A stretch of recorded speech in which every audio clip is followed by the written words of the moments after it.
My name is Eli. My name is Michael. My name is Aaron, number 1. And if he's number 1, then I'm the captain and he's LaForge. So, this is our podcast.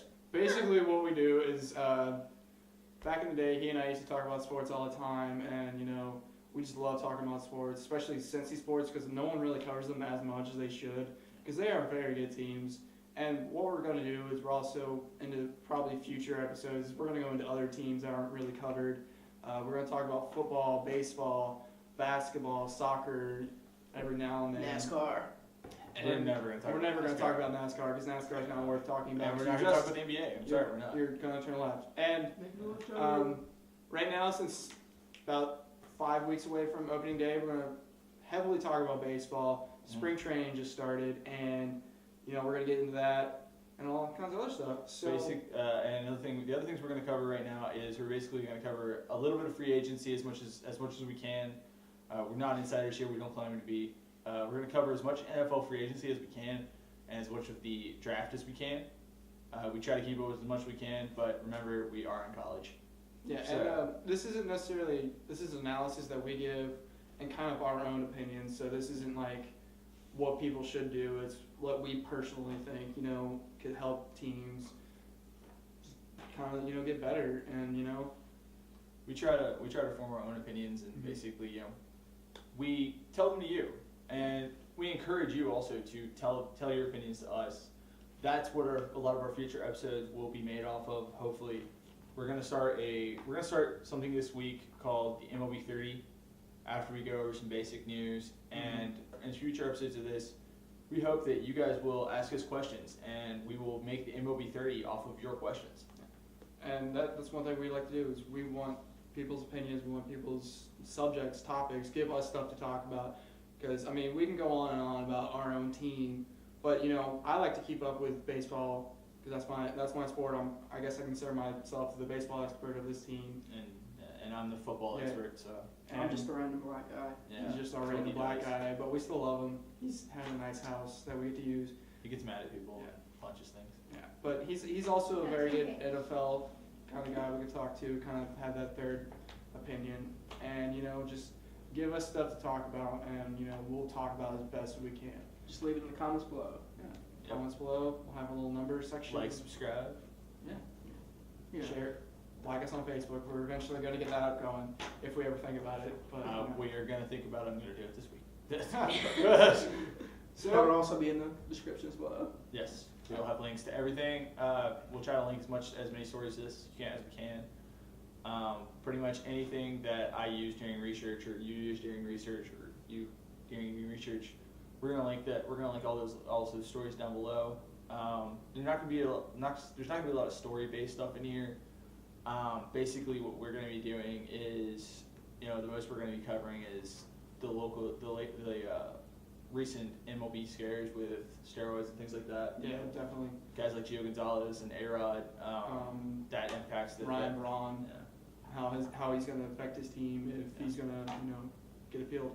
Yeah. But and this isn't going to be a show based around rumors and conjectures. This is basically going to be what happens if those rumors and conjectures come true. How will that affect the team, and what will happen if that player gets suspended for 50 games, such as a guy like Manny Ramirez. Yeah. So let's get started. We're going to start off with the NFL. Just kind of see how these guys think about the NFL. So. Let's just do a Bengals recap of the season since we're Cincy Sports. Eli, let's recap the Bengals. They went 10-6. One game up on their last season. The season before that they went 9-7. Sure, most people watching this are familiar, unless you watch ESPN, which you wouldn't be.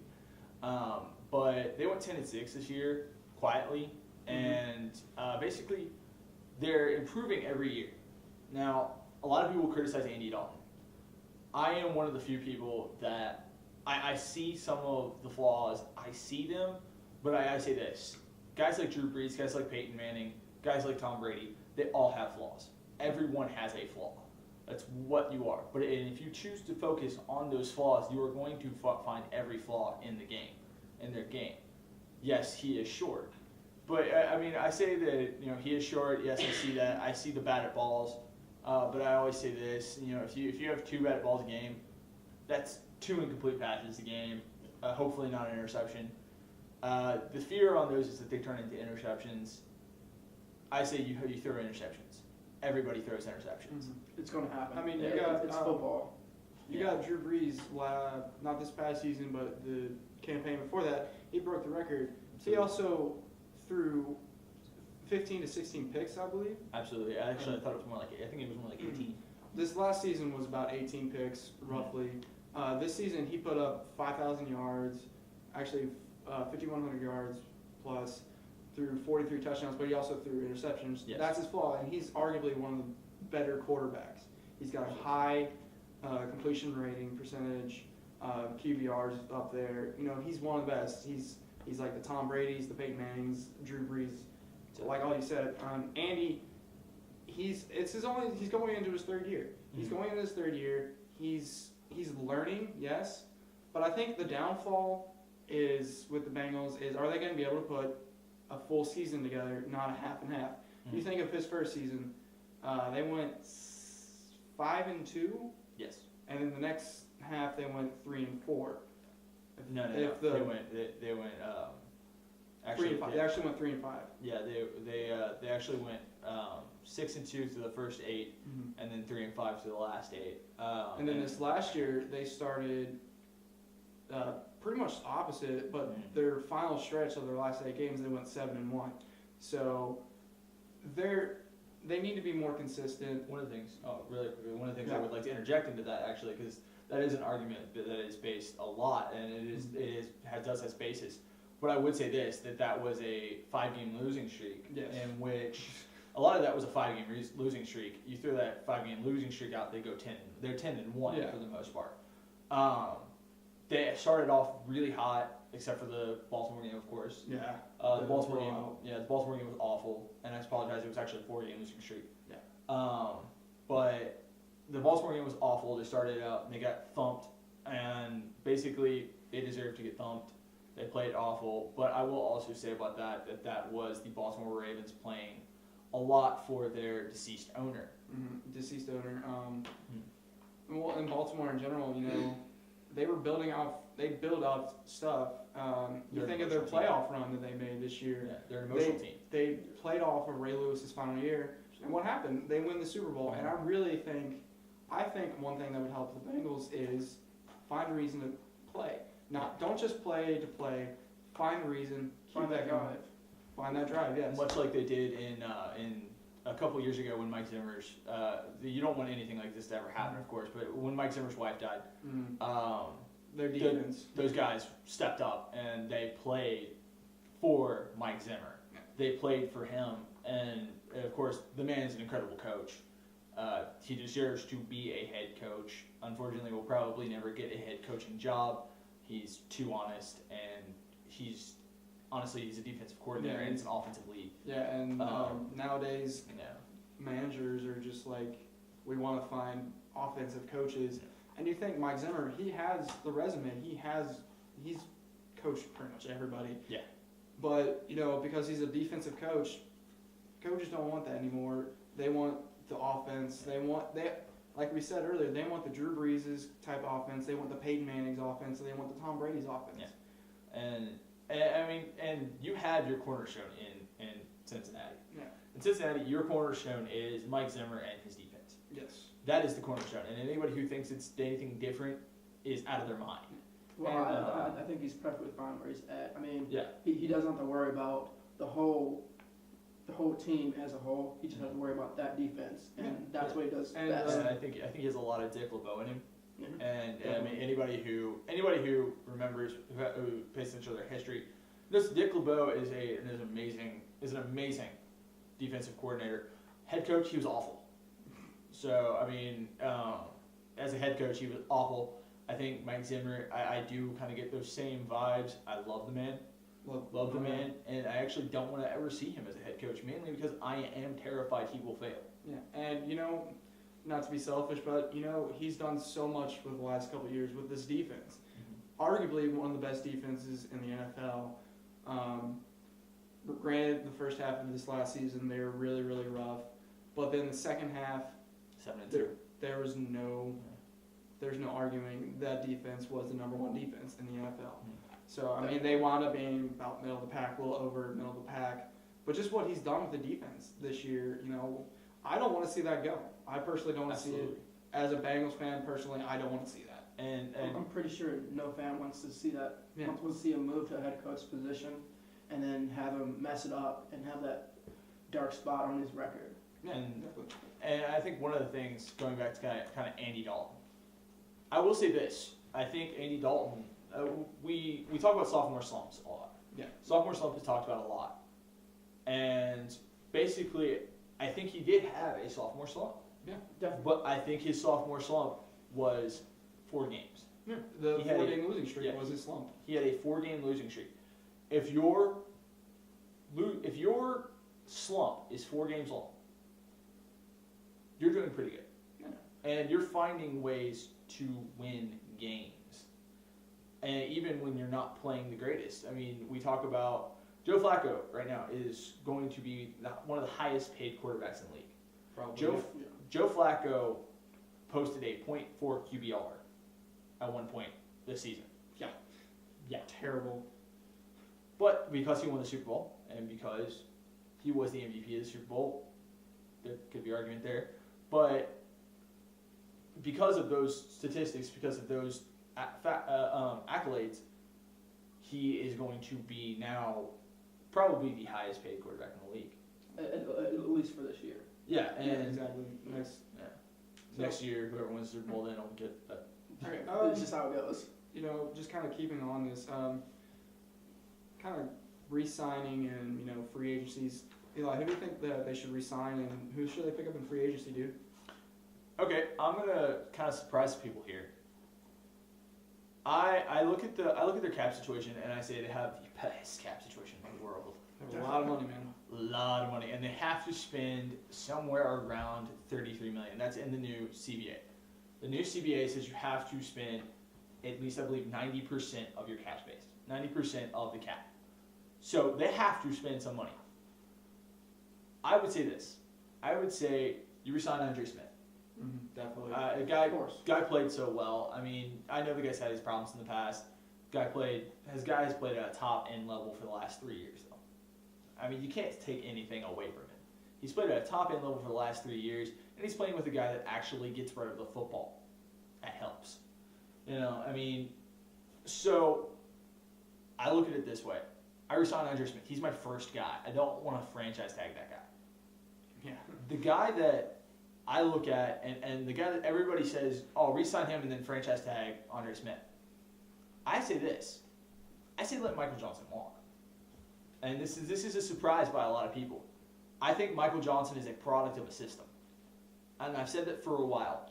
I like Michael Johnson. I don't love Michael Johnson. I would have to pay Michael Johnson enough to say I love Michael Johnson. I don't love Michael Johnson. I like Michael Johnson. That guy's a good piece player. He's a good right-in piece player. Now, I know we all have images of Justin Smith in our head. Yeah. That guy was amazing. That guy still is amazing. We all have that image in our head of, oh God, what if we let the next Justin Smith go? The next Justin Smith is not out on that field right now. That is Michael Johnson. Michael Johnson is a good player. He's not a great player. Justin Smith, in the Mike Zimmer defense, I honestly believe could be the NFL MVP, could be the NFL Defensive Player of the Year right now. Had he stayed in this system, he would have been the Defensive Player of the Year right now, and it wouldn't have even been close. I think he would have probably somewhere around. I don't think it's a stretch to say 18 sacks. Mm-hmm. And I mean, with the flanking of him and Geno Atkins, I would say that would be the best in the world. And again, like I said, we all have that image of that in our head of what if we let the next great right end go. I don't think that's going to happen. Yeah. I look at the draft and I say this. There are a lot of good defensive ends. Very good defensive ends, young defensive ends coming out in this draft that you won't have to pay that much. I can put that money into other positions that I need more, like wide receiver, which is what honestly they need. They need an elite wide receiver. There are those guys out there. Okay, Mike, just kind of get your opinion. BPA, do you think that the Bengals should draft best player available in the draft, or do you think they should get what they need this year? Well, I think that they have room to spare, so I would definitely go for best player available. I mean, they have what they need right now, so they have that room to pick. So I would definitely go for BPA. So. Kind of a extenuating question on that one that we all kind of talked about in kind of the pre-show. What about a guy like Tyrann Mathieu or Alec Ogletree? Well, what do you guys think? Let's go with Tyrann Mathieu in this draft. I think they should pick him up. Well, really quickly, a brief history on Tyrann Mathieu for those people that don't know. Tyrann Mathieu is a corner who was previously out of LSU. He was let go by the team basically because of his practices off the field. He ended up getting into trouble with drugs, had a serious problem, and he actually did go to rehab. He has not since had a problem. He is a bit of a risk at this point, and you have to weigh risk over talent. There is no doubt that he's very talented. Absolutely. Anybody who watched him at LSU, he has the ball skills of a guy like Dawkins, and he has the cover skills of a guy like Shane Bailey.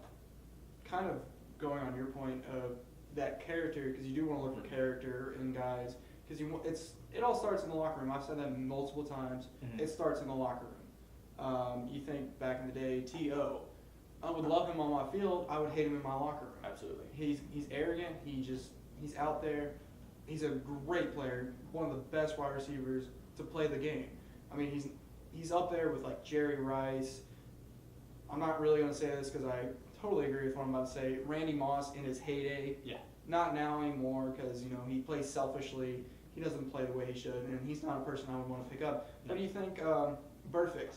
You think before he signed with us, he had a lot of trouble?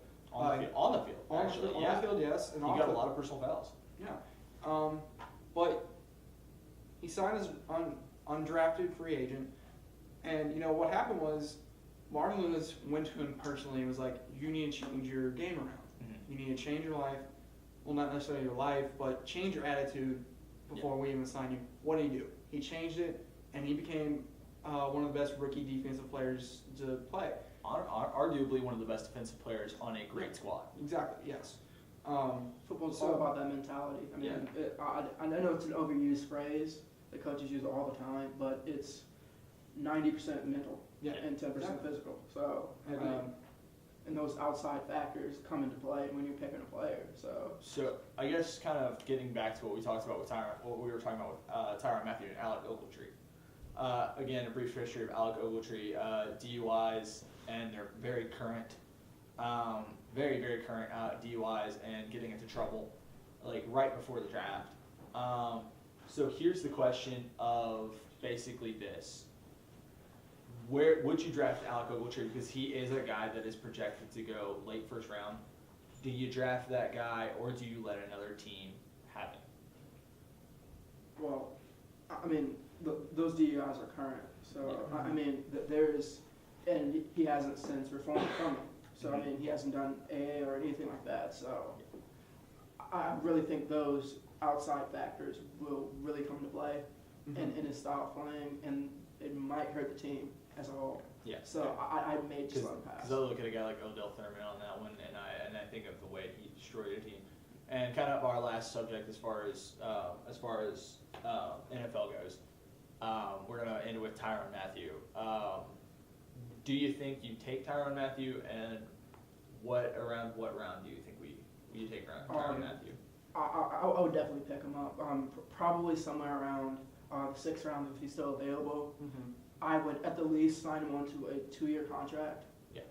Sort of as a probationary standard, and just see if he turns it, or see if he has turned it around, see if he has reformed. Yeah. So I mean, but yeah, I would pick him up. Yeah, I would say 5th or 6th round. I agree with you. 3 years would be my contract length. for a guy like that, and basically you screw up once, you're gone, and we don't pay you. One and done. Yeah, and that concludes our part for the NFL. We're gonna move on to Major League Baseball now. All right, so right now we're gonna talk about some Cincy stuff for baseball, and so Aaron, what's your how do you think the Reds will perform this season? This year, this coming season, I think they're going to be better than what they were last year. Their pitching's going to be there. Their defense is going to be there. The main couple concerns I have is how is their hitting going to do? Last year they were about middle of the pack of batting.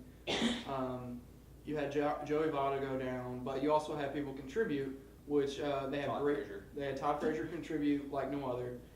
They also have very good bench players, bench hitting. Another concern is Aroldis Chapman. During the offseason and coming into the spring, they're wanting to put him into the rotation. I personally don't think they should do that. He was a dominant closer. He had he broke the record for consecutive saves by a Reds closer. Keep him where he was at. He was good. Because I don't think he'll be able to be consistent closer to the end of the year. He can be a number 5 starter, but not right now. He needs to be where he was good at. He's a swing and miss pitcher. He had over 100 strikeouts as a closer. Keep him where he's at. Kind of to that point, I agree with you completely. We saw him wear down at the end of the season last year, and he was only a closer. So I worry. I keep saying that to you that I don't worry about the first 4 innings. The first 4 innings don't worry me. I worry about the 5th, the 6th, and hopefully the 7th. I don't think he can make it to 7. I think he can make it to 7 throughout the first maybe 6 or 7 games and 6 or 7 starts. I think he can make it to the 7th. But I don't think he can make it to the 7th after the All-Star break, where it actually matters. Because at that point, you're definitely nailing down your division. You want to keep an eye out for the division because that's when the standings start forming to what they're going to be at towards the end of the season. Yeah. Not always, because I'll get into more of that once we get into more teams. But that's when the standings start coming into play. And if we look at last year, St. Louis came on hard at the end of the year. Mm-hmm. Milwaukee came on really hard at the end of the year. Milwaukee actually went 24-6 at the end of the year at the last month. Almost made the wild card. So Close. you're playing in a division where it matters how you play down the stretch. Yeah. And if you don't play well down the stretch, and one of your starters doesn't at least go 500 down the stretch, you're gonna lose, and you're probably gonna lose the division. Yeah. All right, so let's talk about players. Who do you think should start each position on the Reds this season? Okay, as far as lineup goes? Yes. Okay, do you want to go first or you want me to go first? All right, for catcher, I have Ryan Hannigan. Ryan Hannigan has proven time and time again that he is a great clutch hitter and that he is a great catcher. He has a great arm. Mm-hmm. He throws guys out. It's hard to steal on him. The only guy that's better than him is Yadier Molina. And as far as defensive catchers go, and then I think I move on to first. You move on to first base. Obviously, you go with Joey Votto for many reasons, mainly because he's one of the best players in the league. Brandon Phillips, Cozart. I think Cozart's pretty much a lock to hit shortstop. That's gonna take a lot to pry that out of his hands. Frazier J, Shin-Soo Choo, and then for me, left field is where I look at and I go, I like Ryan Ludwig, but Ryan Ludwig's getting old. I look at a guy like Xavier Paul, who hits really well, fields pretty well. I would like to see them. I think Ryan Ludwig definitely deserves to start at that position, but there's only so long a guy like that can hold up. Mm-hmm. I would like to see Xavier Paul, who has come on very strong, to kind of step up and be that next guy to step in when Ryan Ludwig, when you let Ryan Ludwig walk, because eventually Ludwig's going to get old. He's going to lose his power, and I think Xavier Paul is that next guy. I think Xavier Paul is better than everybody thinks he is, and I see flashes of these brilliance, and quite frankly, in this lineup, you only ever have to be probably a 250 hitter in the 8th spot, because you're looking at Xavier Paul basically being in the 8th spot. As far as rotation goes, I'm gonna go Cueto, Latos, Homer, Arroyo, and then for me the 5th spot goes to Leak, because quite frankly I love Chapman, but I love Chapman as my closer. I want a solid closer, and I want that guy to come in, nail this game down, let's go home. You know, that's my stopgap. That's when everything looks like it's going to hell in a handbasket. I go to this guy and say, get us out of trouble. And that's what he does, and that's what he does the best. Okay, so my lineup is simple. It's number 1, center field, Shen Chu. Great leadoff hitter, arguably one of the better ones. He's got a career on-base percentage of a .381. That is amazing. That is something that the Reds need. They need that guy who's going to get on base. He's got pretty decent power. He's not going to be what he used to be. He's probably going to have around 15 homers now, because ever since his injury, he's not going to be the same. His power has been declining. And he's a .289 batting career, so, you know, he's going to get on base. Number 2, second base, Brandon Phillips. You know, he likes hitting up top. I mean, he can hit anywhere in the lineup, but he likes the top spot. He's comfortable up there. He's got a .322 on-base percentage for career-wise, and he's a .273 batting average. So he's going to get on base too.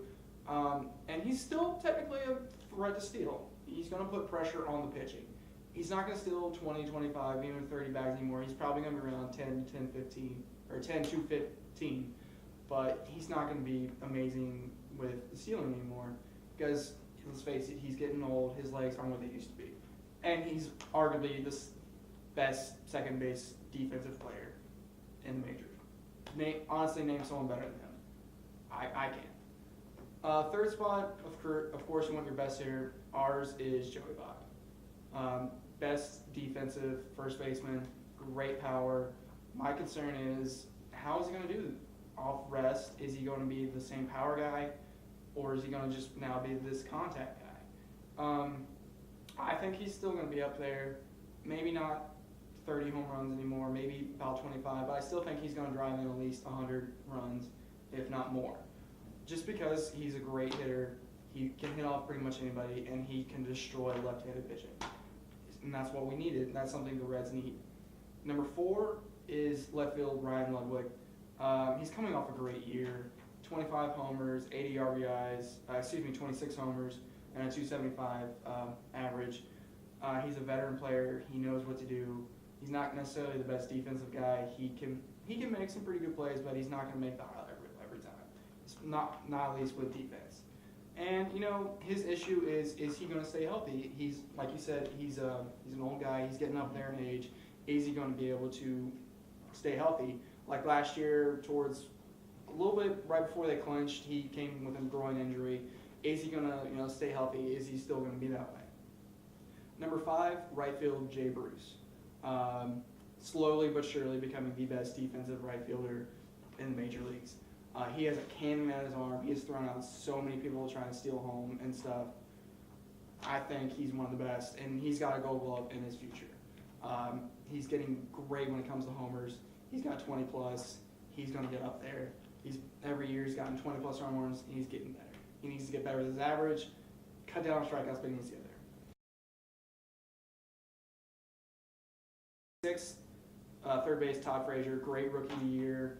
He pretty much topped a lot of categories in the rookies. He's a clutch hitter. He's got pretty good power, great defensive third base as well, and he can drive in runs. 7th, I got Zach Cozart, shortstop. Also a good rookie. He had a great rookie year. Also led in a lot of categories. He's got really something I heard once, and I agree, is that he's deceptive with his power and his speed. I think he can start stealing a lot more bases. He only stole 4 last year, but I think he can really get up more. He hit 15 homers, and he was 33 doubles as a rookie. So he's got some hitting, and but like I said, he needs to cut back on strikeouts. He needs to cut back. And number 8, my catcher is Ryan Hannigan, of course. He's a clutch player. He's not a power guy, which, you don't necessarily need that from your eighth guy or your catcher necessarily, but he's a clutch guy. He's going to hit. He gets a lot of two-out hits, which is something the Reds need. So that way, if your pitcher's coming up next, he doesn't lead off the next inning. And he's got a career on-base percentage of a 370, which is something I just found out today. I thought that was a great number. Go Ryan. How are you, man? I think we both knew it was over 300, but we didn't. Yeah, we didn't realize how high up there. Yeah. But he's really good. He's gonna catch about 90+ games now, and he's just gonna be on base and get 2 outs. Now my rotation is simple. It's Johnny Cueto is number 1 at the start of the season. I want him as number 1. Number 2, Matt Latos. Great year he had. Goes 14-4 with a below 4 ERA. Number 3, I have Bronson because he's a veteran, and I want him in the middle of that rotation to just guide these guys. He's not going to be great at the first half, but that second half he's going to turn it on and just be lights out. Number 4, Homer Bailey. First full legitimate year, played phenomenally the second half. Threw the no-hitter against Pittsburgh, almost threw a no-hitter in the playoffs against the Giants, and just lights out. He's finally becoming that number 1 prospect that the Reds wanted from pitching. And number 5, I agree, Mike Leake. He's going to be your 500, or he might be better than 500. It just depends on, is he going to have a 2012 year or 2011 year, where he went 12-9 with a below 4 ERA. And, just kind of that 5th one is also going to be fighting between Tony Cingrani, Yeah. Chapman, and Leake, which I really want to see how that one goes, which Chapman should not be in that conversation. He needs to stay closer. But that's me. And All right, so new playoff pictures. How do you think they worked out last season, and do you think they should be reinstated this year? I think the playoff picture worked really well. It gave teams more of a fighting chance, which gave more of, towards the end of the season, kind of them fighting for that final spot, which was great about baseball. It gave that pure dramaticism, which I love about baseball. I love about any sport, obviously. But it gave them more of a sense of, hey, we have something else to play for. Now, my only thing is, it was kind of taken away from the divisional title. You want to win your division. You want to go in. You want to win that. And, having that second playoff picture, kind of took it away. Not necessarily it took completely away, but I do think it took a little bit away from it. But other than that, I thought it was good, and I kind of hope they bring it back, see what happens. Yeah, and I think I mostly agree with you, except for on taking away the division thing. I thought it made a great wrap-up for the year. You had teams fighting for playoff spots. The A's and the Rangers was amazing. I mean, that was just great drama. Yeah. That came down to the very last game. The Brewers putting on a run to almost make the playoffs. Brewers, Phillies, yeah. The Brewers for me were the ones that really impressed me. Kind of the silent killers that they just snuck up on everybody. They went 24-6 in the last month. I mean, I don't think that stat can ever be pumped enough. 24-6 in the last month, and really snuck up on everybody and almost made the playoffs. You can only wonder what would have been if they had made the playoffs. Would San Francisco have won the title? Yeah. But then you look at a team like the Rangers, who didn't make it because they slacked off in the last month. They slacked off, and they came down to a 3-game series where all they had to do was win 1 game. Yeah, that's all you had to do. You had the division. They couldn't do it. Yeah. Oakland came in and just destroyed them. Yeah. They had to win 1 game. Yeah, that's all. And they didn't do it. And they couldn't do it. Yeah. So, but for me, I look at it and I say, you say it takes away from the division title. I would disagree. I would disagree that it takes away from the division title. I think it actually makes the division titles even that much more important. Because if you don't play the division title, if you don't get the division title, you have to play that playing game. You have to play that extra game, and you have to pitch your starting pitcher, your number 1 pitcher at that point. You have to pitch that guy. You have to use him, and if you don't use him, you're not going to get it back in. No. So it puts them at a disadvantage, and I think an extreme disadvantage. Now, of course, we saw with the A's, that they didn't go much farther than that first game. I apologize. The Baltimore Orioles. I apologize. The Baltimore Orioles didn't go much farther than that first game, and they made it to the second round, and they got knocked out. That's not taking anything away from the Baltimore Orioles. I think they're a great team. We'll talk about them a little later, but they did get knocked out. They had to use their first pitcher, and that takes a lot of wind out of a team's sails. Because basically, once you get past the wild card, you're starting with your number 2. Yeah. And you don't want to really do that. You want to start with your number 1, and then just go from there. But it's interesting to see how managers react to that wild card, and I thought it was great. So. Yeah. Oh yeah. The only thing that I thought about last year that absolutely has to be changed, and from what I understand is being changed about this postseason is no more of this 2-3 crap.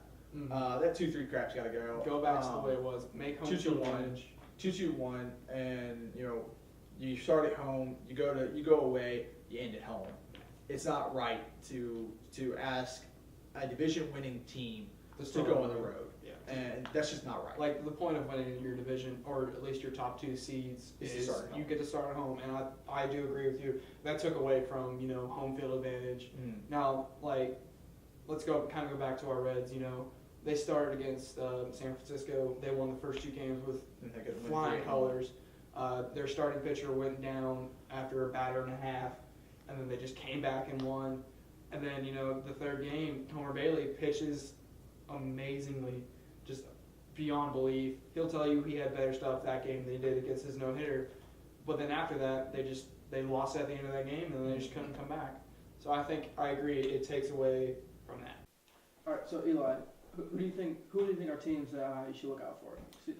I take the Cleveland Indians, and I look at the additions that they made. I actually just wrote them down a second ago. Nick Swisher, Asdrubal Cabrera, they re-signed, and Michael Bourne, Drew Stubbs, and the guy that I really like as a starting pitcher, or even if you want to use him as a relief guy, it doesn't really matter. I like Brett Myers. I love that pickup. If they can make a guy like Daisuke Matsuzaka into a legitimate guy, then they're going to have a formidable pitching staff. Mm-hmm. I think that is the issue with them. They're using a lot of guys that are basically second guys for their starting pitching. I do wonder about their starting pitching down the stretch. But I think the team that you're definitely going to have to watch out for, at least in the beginning, is the Cleveland Indians, because they've got a lot of hitting. Mm-hmm. Their batting is going to be one of the top up there. And they just brought on Terry Francona as their head manager too. So, I have a few teams to kind of look out for. Number 1, the Blue Jays, solely because of the big deals that they made. They brought on Mark Burley, Josh Johnson, Melky Cabrera, R.A. Dickey, and Jose Reyes. The big names that they brought on. Adding on to Colby Rasmus, Edwin Encarnacion, and Jose Bautista, and hopefully Bautista will be the same guy he's been. Mm-hmm. Another team is the Oakland A's, the surprise team of the second half. Arguably the best team in the second half of Major League Baseball. I don't even know how they lost any games after the All-Star break. Took them about 15 games to lose 1 game. So that's one team I say. And, the Dodgers, what they made second half of the season trades, and then off season, they got Gonzalez, Josh Beckett, and all the other guys, another rotation.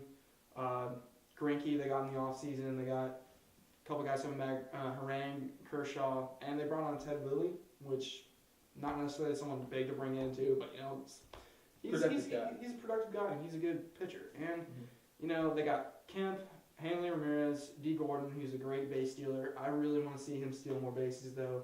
He has amazing speed. That's why he was brought up. Let him do it. Is he going to get on base every time? Probably not. But do you think they're going to?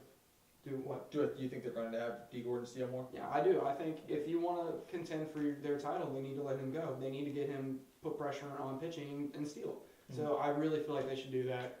And they brought on Crawford.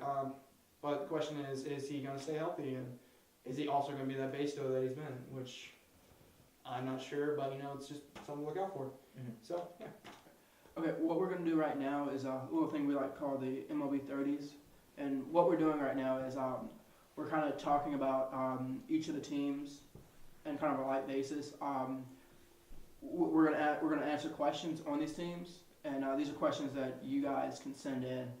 Just comment below which teams you want to hear about, what questions you want answered, and we'll do 5 per team, and we'll get started right now. We'll try to hit every team we can.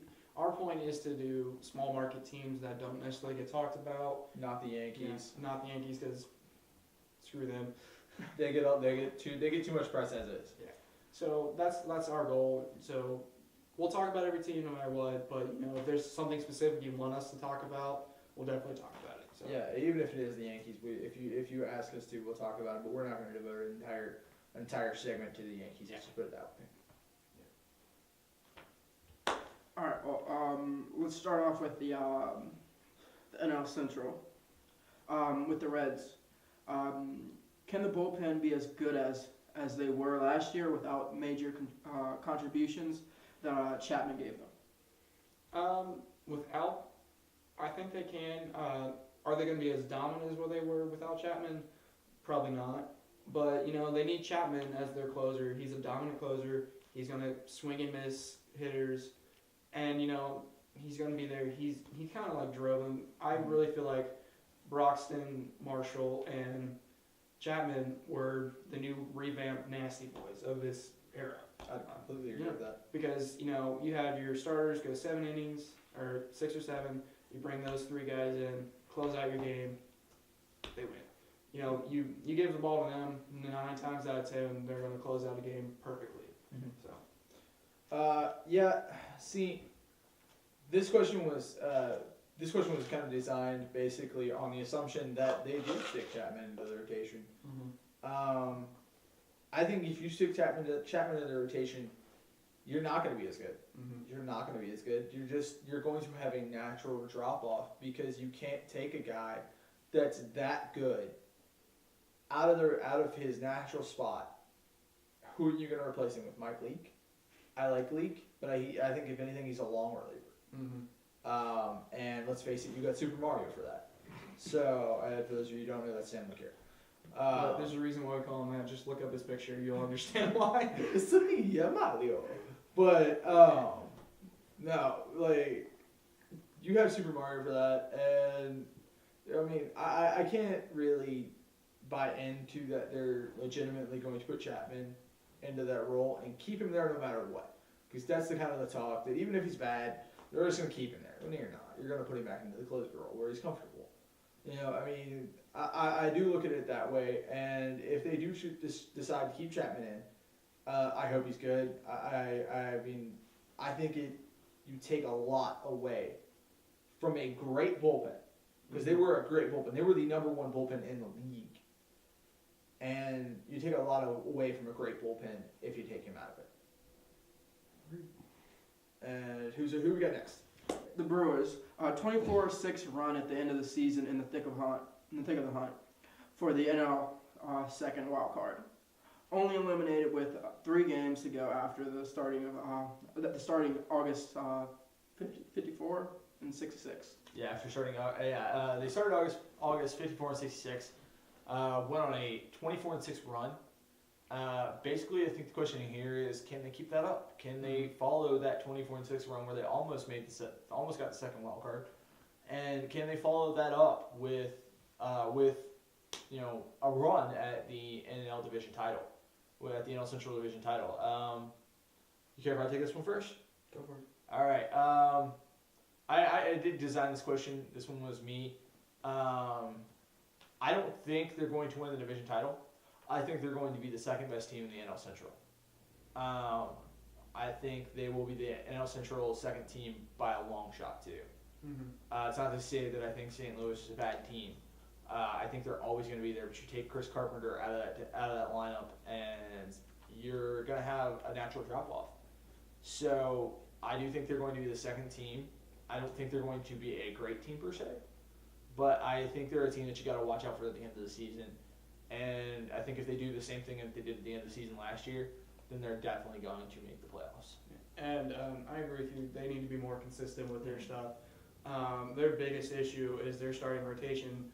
their number one is going to be Gallardo, obviously, but the next four guys, I can't think of their names at the moment.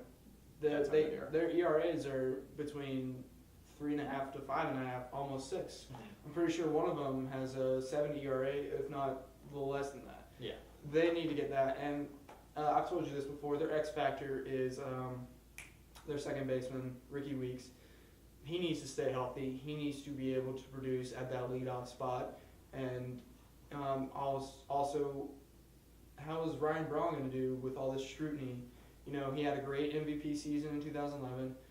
He had pretty much the same year in 2012.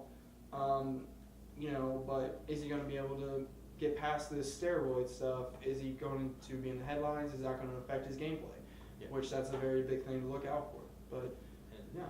Yeah, and kind of on the subject of Ricky Weeks, when he's right, is absolutely Phenomenal. He's phenomenal. I think he's probably he's not the best defensive second baseman, but offensively, I think he's the best at offensive second baseman in the league. I don't even think it's close. I don't take that I don't love Brandon Phillips. Yeah. The guy's the best to me. Brandon Phillips is the best because he's the best all around. But as far as offense goes, nobody puts up as much numbers as Ricky Weeks. The only contrast to that is probably Dan Uggla of the Atlanta Braves. A great power. He's got power, and he's got amazing walks. He always tops in walks, but an average, which Ricky Weeks, if he has his eye going, he's a great hitter. Yeah. So Absolutely. the only contrast is Dan Uggla, I would say, Absolutely. as a power second baseman. Absolutely. And who we got next? The Cardinals. Same question as the Reds, but how do you think they can continue? Will they be able to continue without the contribution of Carpenter? I think it's going to hurt them. It did show this year. I mean, yes, they made that wild card spot because I think taking away Carpenter, you're going to have to rely solely on your batting, which in the National League they were the best hitting team. There was no one better than them. But the thing is, they were hot and they were cold. Like they could score 7-8 runs in one game, and the next game 1 or 2 runs, which that's a big thing. That's not going to win you 90 plus games. It's going to give you between 85 and 89 wins, but it's not giving you 92, 93, 94, 95 wins. Their pitching, you got Jake Westbrook and a couple other guys, Adam Wainwright, who still in their own right are very good starting pitchers. Your rookie closer who led the National League in saves. But I don't think that's enough. And, because they're going to beat up on guys in the NL Central, they're going to beat up on everybody, but they're not going to be consistent. You need to be consistent in your playing. Your bats can't carry you every game. So yeah, that's my little rant about it. I think I would agree with that. Basically, I would add on to that. I think their bats are that consistent. I don't think they're as consistent as even you said. I think they're an okay team at best, and I think they're a lucky team. I really do, and I said that last year.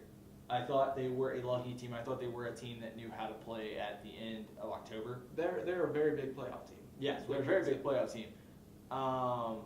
Which but is where it counts. I find them to be lucky. I find them to be very lucky, and I find them to not be very good, to be honest. I think if Yadier Molina was one of your better offensive players, you're not doing that well. So, well, to kind of say, suck it, St. Louis. Yadier Molina offensively had an amazing year. You have to admit, he had an amazing year from what he had. 22 home runs for the first year ever. Yeah, he put up career numbers this year, and of course defensively, not taken away from any other catcher, he's the best defensive catcher. Probably other than Ivan Rodriguez, who when he was playing, he took every freaking Gold Glove at catcher. But he was also juicing, of course. That's the one bad thing. He was juicing. Yadier is a pure catcher. He's only hope Yadier is juicing. If he's juicing, I will find out and I will call somebody and be like, guys, get this guy out. He's juicing. But he's arguably but the best catcher in baseball, outside of maybe, or at least the National League, in my opinion. So I'll agree with that, but still, I don't like the guy. I mean, I don't like the guy. No one does. I can't take my personal bias away from that one. I'm sorry. I try. Okay. All right. Who we got next? Okay, we have the Pirates. Do you think they will be able to prevent the second half collapse? You can take this one first. I say no. I say with a very matter of factly no. You got to prove it to me before I'm going to buy it. I'm sorry, but that has been the Pirates' thing for the past 3 years. Very good in the first half. Mm-hmm. Very good. Absolutely horrid in the second half. Like, they're atrocious. They're atrocious in the second half. Where you should be playing 500 baseball in the first half, they play 600 baseball. Mm-hmm. Where you should be playing 700 baseball in the second half, they play 300. Yeah. And that's the problem.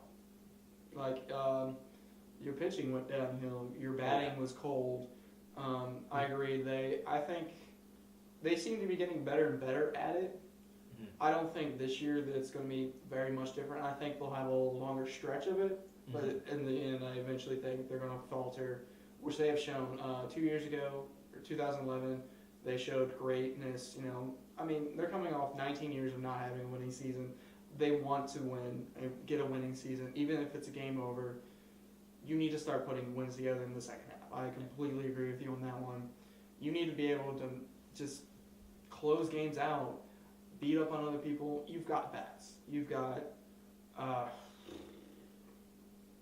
someone like Andrew McCutchen, and Alvarez, two very good bats in your lineup. Yes. Build off that. McDonald in your starting rotation, who is a very good starter, young starter. Very good. He also did falter in the second half. He was actually less than 500 in the second half. Also young though. He's great. Also young. He's young. Then you got AJ Burnett, who's a phenomenal pitcher. Yeah. Veteran pitcher. He's going to be your ace. He is your ace. And you also got rid of a couple other guys, but build off these things that you have and be consistent. The only thing I would disagree with you on there is that AJ Burnett is your ace. I think he was replacing the Yankees for a reason. Yeah. I think his best years are behind him. I think McDonald is your ace. But I think he's AJ the ace incoming. Yeah, I think your AJ Burnett. I think your AJ Burnett gives you a veteran presence there to calm McDonald down when he's got an issue. All right, next, the Cubs. Oh, this. The Cubs. Oh, this.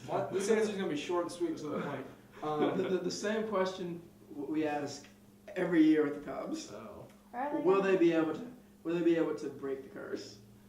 Simple. No, they're not. You have nothing anymore. You're just a team in the National League Central to get beat up on. You're borderline AAA. You pretty much are. Now, they got their spurts, but no, they're never going to break that curse. They're no Central punching bag. Yeah, they're literally the punching bag because the Astros aren't there anymore. So the Astros took their bag and went home. Yeah, they're like, oh hey, we can't compete anymore. Let's go to the AL. We can't even beat the Cubs. We should probably go. Yeah. All right, we're gonna move on to the NL West. Starting with the Giants, will they repeat? I don't think so. Very good team. I think you could argue that they're better than they were at the end of last season. They got an upgrade with Skuro, who played for most of the season, played for most of the end of the run, anyways. And then they got a couple more upgrades, but it's so hard to repeat in the first place. Yeah. It's not even like the NFL. Where the NFL, you play 16 games and then you play 4 games at the end. Not saying it's not a grueling season, but I would say Major League Baseball is even more grueling. I mean, it's 162 games for regular season, on Longer top of regular about season. 35 spring training games, and then however many it takes to do playoffs. So it's more grueling. It takes more time. Yeah, and it's just, I mean, it's more chances for injury, more chances for everything. I think Tim Lincecum, you're looking at him saying you got to be better. Yeah, you have to definitely turn it around. Barry Zito, he was good, but can he carry a team? And Matt Cain, who had a great season, can he still be the ace? I think he can, but for me, I more look at Barry Zito and Lincecum, and I say, Lincecum definitely got to be better. Lincecum's got to return to at least 600-700 form. You need to go back to your Cy Young years, honestly. You Yeah, need to be able to back up Matt Cain, and I think Barry can do it, and it's going to be interesting to see if Lincecum can do it. I think they make the playoffs, but Yeah, I think they make the playoffs too, but I actually don't know. I think they might come a little short of the playoffs. mm-hmm. They're still going to be contenders, but as far as making a run for it, I don't think so. Yeah. I mean, we don't know. It's 162 games, like we said, so we don't know what's going to happen. So. Yeah. Dodgers. Can contributions from major free agents and players that have been traded for propel them to the World Series? And is it World Series or bust for the Dodgers? I see them winning this division, to be honest with you. Yeah. They picked up, like I said, great bats, great pitching. The question is, are they going to perform? I personally think they do. I think they're going to be there. Is Andre Ethier going to, pick it up, be the way he used to be? Is he going to be that all-star that we know? Well, is Matt Kemp going to stay healthy through the year? Is he going to be able to that power bat? Adrian Gonzalez back in his division the way he used to be. Is he going to be like that, like he used to be? Is he going to be the Boston Red Sox or the San Diego version? Mm-hmm. We don't know. So I do see them winning the division, but it's going to be a close one. So I would agree for the most part. I think they'll win the division, but I do think it is World Series or bust for them. mm-hmm. I think with the amount of money that they've put into this, if they don't win the World Series, they're coming up short. Yeah, they're seriously coming up short. Like, you have to win the World Series with what you've done, and I don't think they're going to do that. I don't see them having the firepower, having the pitching to do that. Yeah. Because in this, you have to have a pitching that is at least 4 guys deep at Mm-hmm. least. Because if you're not 4 guys deep, you're not good enough in the NL. If you're pitching to 4 guys deep, I look at the Nationals, I look at the Reds to be those 2 guys that are coming out of the NL for the World Series. Yeah. So I would say World Series or bust for them. I think they'll make the playoffs. I think they'll win the division. I think the Giants are going to have a slide back, just because they're going to come down from the whole World Series thing. Yeah. But I think in the end, the Dodgers will be able to outlast them because of their bats in the regular season. But in the postseason, they're going to come up short. Yeah. And even their pitching rotations, they got Josh Beckett, they got Billingsley, Zach Greinke, even Aaron Harang, who's actually doing very well in that division. He's back with the Reds. He had trouble with home runs because he was leaving the balls up, fastball up and in, and they were just destroying it. And now he's cutting back on his home runs, giving up. And I think, he's become above 500 pitcher like he used to be when he was first with the Reds. I remember, 2008 he won? Or 2008, 2009, where he won the National League in wins. 16 wins. Yeah.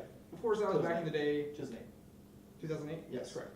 And, I think he's starting to not necessarily come back to that form, but he's coming back from what he used to be.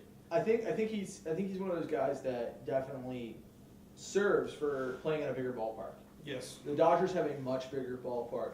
He hangs a lot of breaking balls. He hangs a lot of fastballs. That's his game. And if he's playing in a place like Great American Ballpark, he's not going to have as good of numbers. He's not going to be as big of a win percentage as he could be in a place like San Diego or a place like LA or a place even like San Francisco. San Francisco, yes. He plays in a lot of those ballparks. Let's just go through this division. He plays in San Francisco. He plays in San Diego. He plays in LA.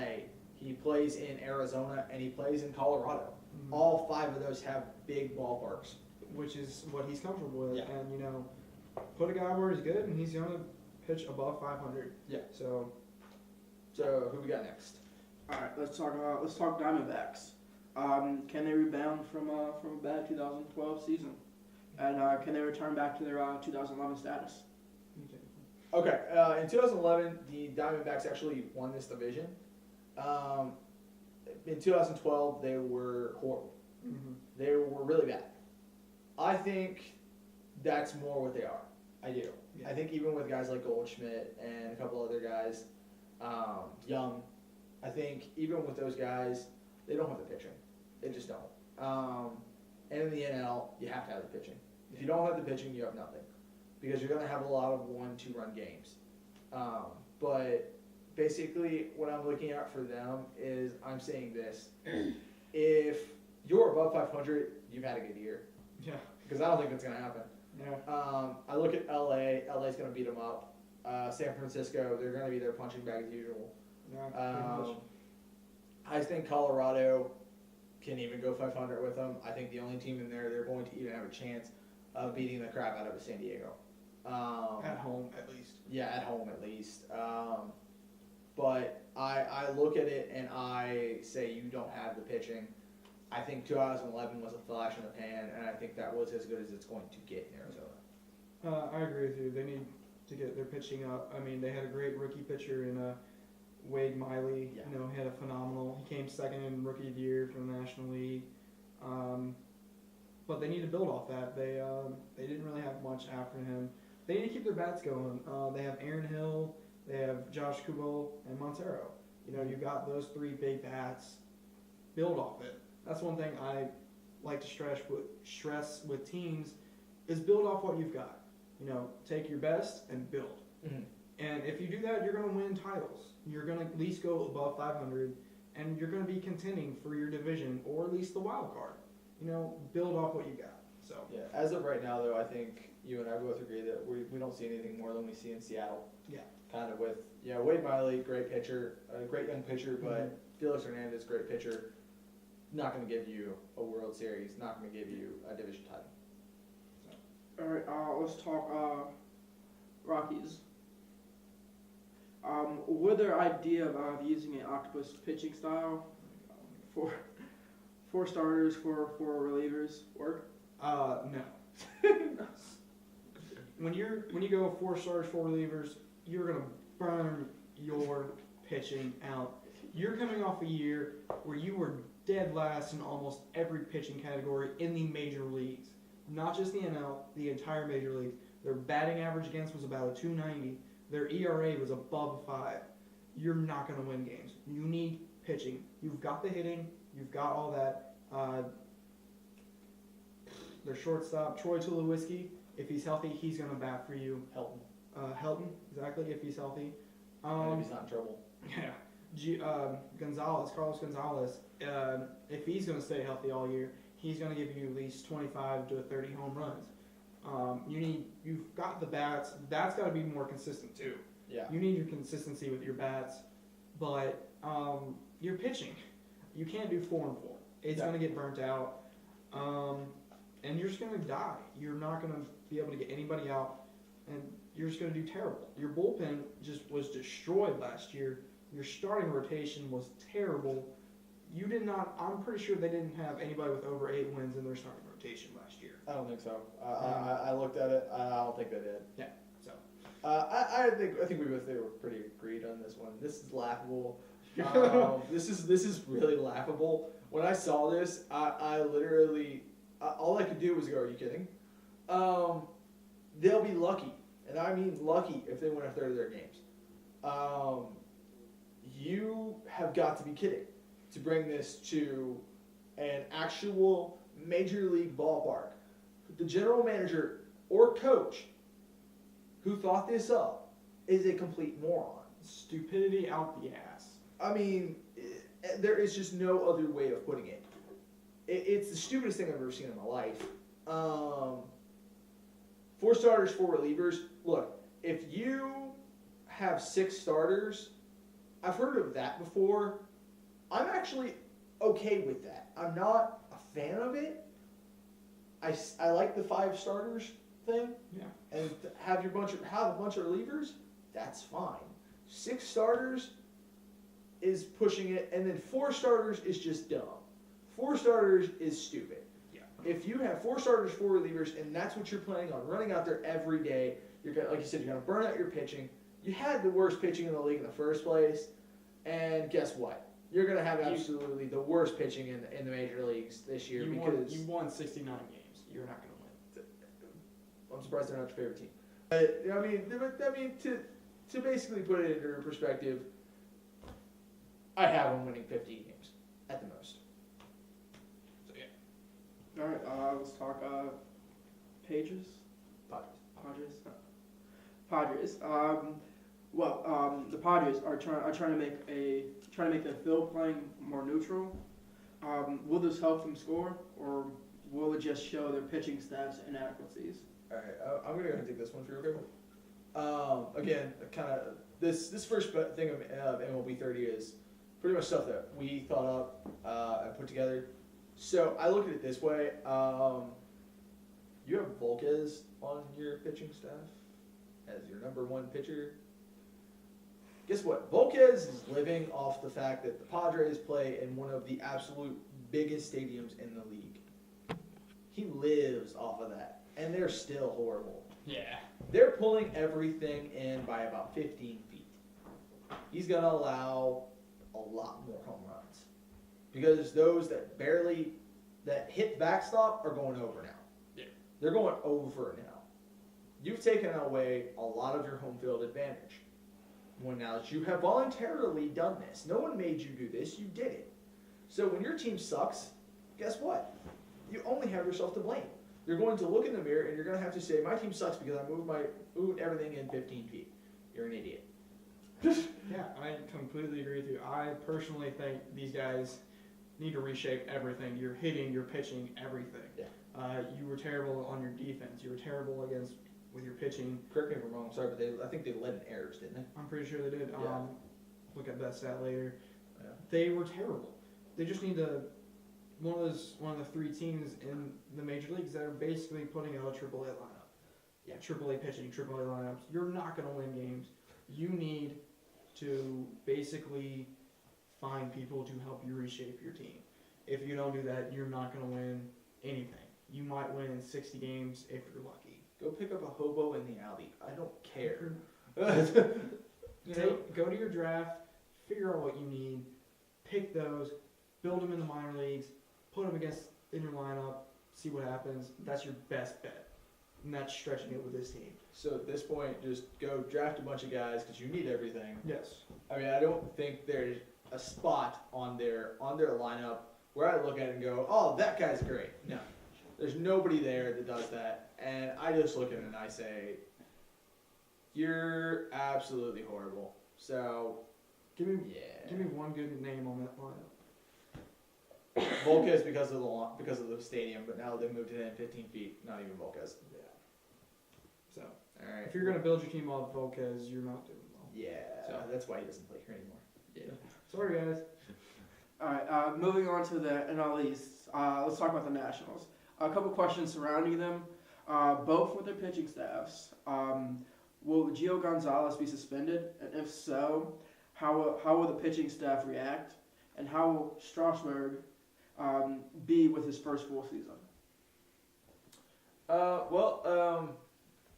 I think if Gio Gonzalez gets suspended, which, depending on what they uncover with this whole thing with I don't remember their name. It's a whole steroids issue with him, A-Rod, and Ryan Braun to be the three biggest names I think associated with it. But depending on how that comes out, I mean, you're looking at Gio Gonzalez, who, I mean, I don't care what you thought about Strasburg. If you think Strasburg is the ace of that staff, you're an idiot. Gio Gonzalez is the ace of that staff. Gio Gonzalez is the quiet ace, and he's the guy that wins them multiple games. Yeah. Strasburg is a great pitcher, but he's not the ace. And if Gio Gonzalez is suspended for 50 games, honestly, you could see them lose this division. Yeah. Because they're going to basically be down not just one pitcher, but two pitchers, really. Because you have a five-man rotation there. You got to remove Strasburg, you have everybody up, and then get another fifth guy. So basically, you're looking at, not saying they're going to lose every game, but I mean, you could see a losing streak of probably 20 games easily. I mean, I don't think that's going to happen. Don't get me wrong, but I mean, you're looking at maybe a 20-game difference. Well, I think to not necessarily counter that, it's they picked up Dan Herron, who's your middle of the rotation kind of guy, who I think would pick up the slack if Gio goes down. Can't cut Strasburg out this year. You've got to let him go. You've got to let him go at least 30-plus games, close to 200 innings, because he's going to be there. You need to let him go and just pick up. And, picking up Dan Herron is just great for that middle of the rotation or second guy. You know, you've got a full rotation, so I don't necessarily think that they're gonna lose the division, but you know, it does hinder them. It does hurt them a lot. Yeah. So. All right, let's talk about the Braves for a minute. Will the Braves bullpen be the same as they were last year? How much will Chipper Jones' leadership be missed? Greatly. You take this last year, they rode on it. Basically, he at the beginning of the season is like, I'm retiring after this year, and I think that drove them to the playoffs. He had a great year, great final year. I think it's one of the better last years. He didn't go on a down note, but he helped the team go to it.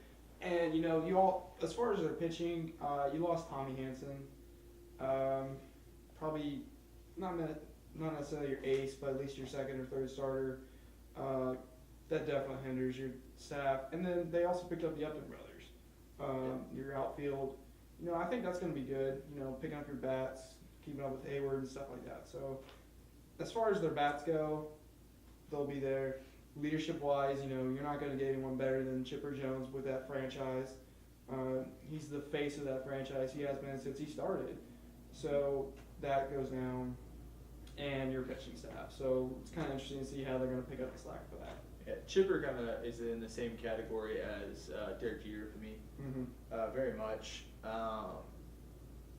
You can't take a guy like that out of your lineup, and not his productivity, but his leadership. You can't take him out of the lineup and not miss both those things. I do agree with you about the Upton brothers. They're not my favorite players, but they're okay. They're okay pieces. But other than Hayward, I don't see that other guy in there. That Chipper was. Yeah, that Chipper was. I mean, I like Dan Uggla. I like Dan Uggla. I don't love Dan Uggla. Yeah. I don't like his defense. I mean, he's not a defensive second baseman. He's a power bat, which is good, but you still need the defense. Yeah, and that's what I see missing for the Braves. I mean, Tommy Hanson was kind of a second or third guy, like you said. They used him as a second guy, and he was kind of a bedrock of the Braves for the season, and even that didn't get them to the playoffs. So I do see them. Yeah, I see them sliding quite a bit. So. All right, the Phillies. Will the Phillies ever live up to the peril, and can they win the World Series?